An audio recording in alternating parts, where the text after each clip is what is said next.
All right, so Lance, you have a new documentary out. It's called The Boy Band Con, a Lou Pearlman Story. Yes. Lou Pearlman was the villain of my childhood, okay? Mine too. Okay.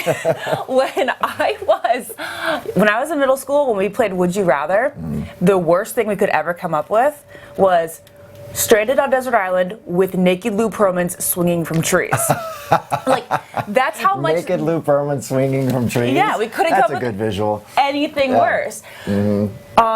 So I, of course, am very well versed in Lou Pearlman, but tell everybody out there in like 30 seconds who Lou Pearlman is if they don't know who he is. Well, Lou Pearlman was the president of our record label, Transcontinental. He was also our manager, and he was the sixth member of NSYNC. So, you know, he was basically putting his hands in every single money pot around our business. And a little brief summary, like the only scene you really need to see in order to get sucked into the documentary was, I think, a teaser clip that you guys put out there. And that was your check ceremony. Tell everybody about the check ceremony. Oh my gosh. So yeah, I mean, it was that day. I always say was the day that I turned into a man because I realized, oh my gosh, this world really can mess you up, and like people could be out to get you.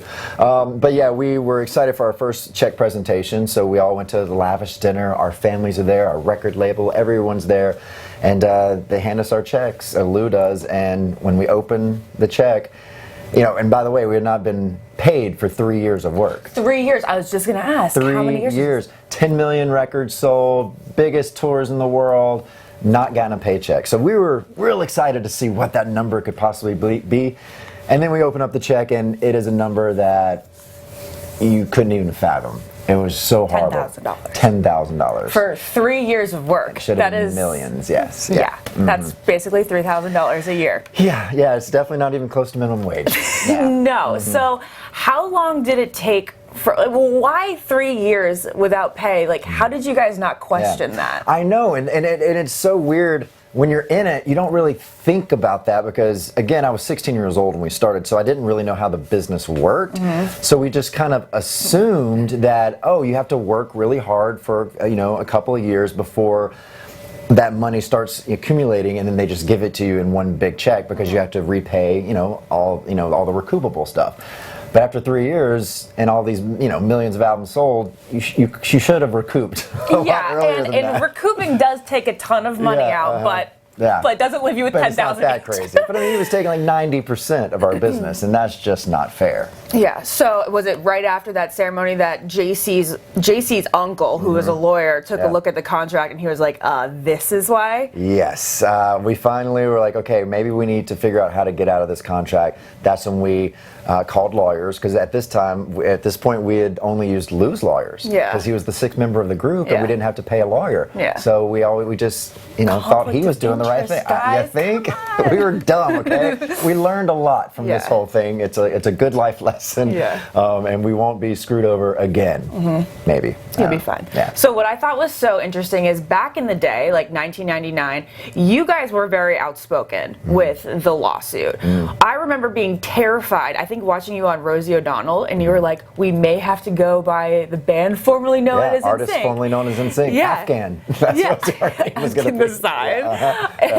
And then, you were like, "We may not be able to find a record label." I was like, "Is there only going to be one NSYNC album?" But then, how did you guys get free of Lou? For those who haven't seen the documentary yet, tease the documentary. How you got free with Lou? Well, it was we got really lucky with one little thing in our contract where if he didn't sign us to an American label within a certain amount of time, then the contract was void. So we signed to a German label instead of an American label. We spent 2 years over there, so that was kind of our little out. But the whole lawsuit was him trying to take our name. He owned the name NSYNC, and so he took us to court for $150 million to try to fight us for the name. And the judge looked at him and said, "Sir, I don't think you're NSYNC. These five guys that my daughter has their poster on her wall is NSYNC." So she, sided with us. Story. So we renegotiated, and then we finally got rid of Lou. So what I was alluding to before, you guys were so known for the trouble that you had with Lou. Backstreet Boys, not so much. Yeah. They settled it privately, and it was so interesting to watch the documentary because Lou was really the one that started the NSYNC versus Backstreet rivalry. And I tell you, to this day, I still feel weird as a fan being at a Backstreet Boys thing because like you're cheating a little bit. Yes, because I'll be somewhere, and it'll, like the other day I was at the Grammy Museum, and they had all the posters, and I was like, this was like my room, but with NSYNC posters. Don't tell them here. Don't tell the people who invited me. But you guys didn't talk at all. No, we were scared of them, and now they're good friends of mine. So it's funny when I go to the concerts. I also feel a little guilty. I'm like, wait, am I supposed to be here? Yeah. But I love that I get to enjoy them now, and because I mean they had great music. Freeing. I mean it's great.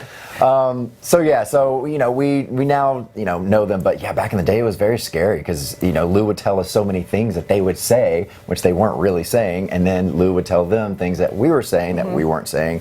I mean it was a good ploy by Lou, and then I don't know if he was smart enough to think that this is the Pepsi Coke thing where I'll own the two biggest brands out there. It's a good but I think the main thing was he didn't want us talking because we would figure out what a scam he was pulling.